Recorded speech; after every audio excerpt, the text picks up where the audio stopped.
Focusing on the saints leads one to focus on the life to come in the kingdom of heaven. Focusing on the kingdom of heaven leads one to focus on the saints. You cannot have one without the other. We do face many Christians who challenge belief in the saints.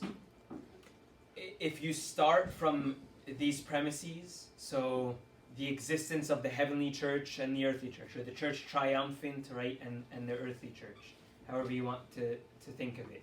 If you speak with those people who maybe claim that they don't believe in sainthood, or why do we emphasize sainthood so much? Because even we have brother and sister churches that do believe in saints, but maybe don't emphasize sainthood as much as we do still in the Coptic Church.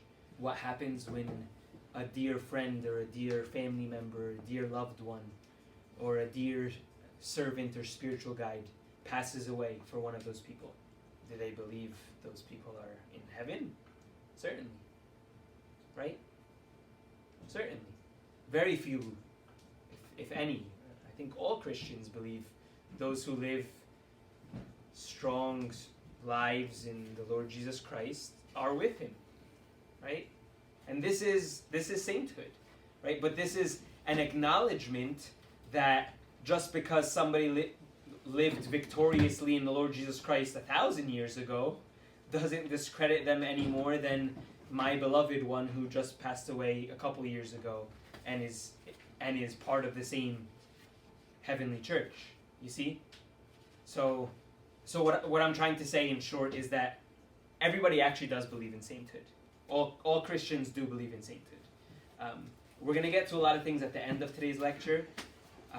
Don't necessarily believe everybody who says they believe a certain thing. Meaning, sometimes people think they believe something, but they actually don't believe it.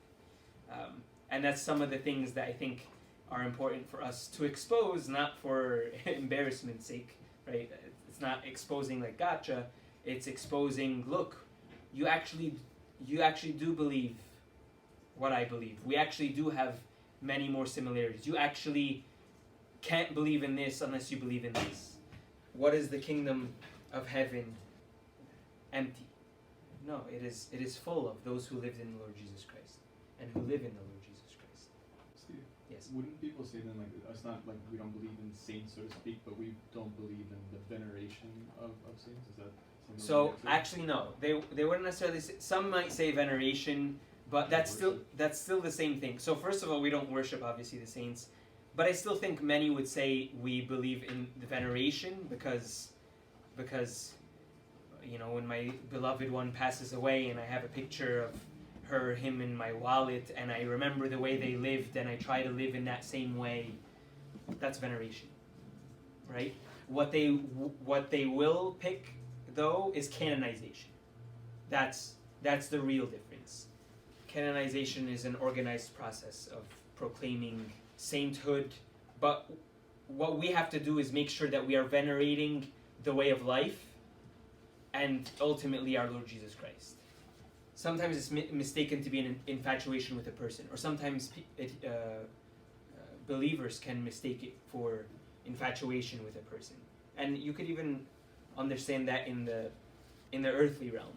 People come to church all the time and they love the priest, they love the priest, they love the priest. Then all of a sudden something happens to the priest, or the priest moves, and they stop coming to church. That's wrong. That you could sort of draw out that parallel or that analogy. Is your love of this person who has passed away in the Lord Jesus Christ, who has passed on to the heavenly kingdom, is it for the sake of the beauty of the life lived in the Lord Jesus Christ, or is it, does it just end there at that sort of worldly infatuation?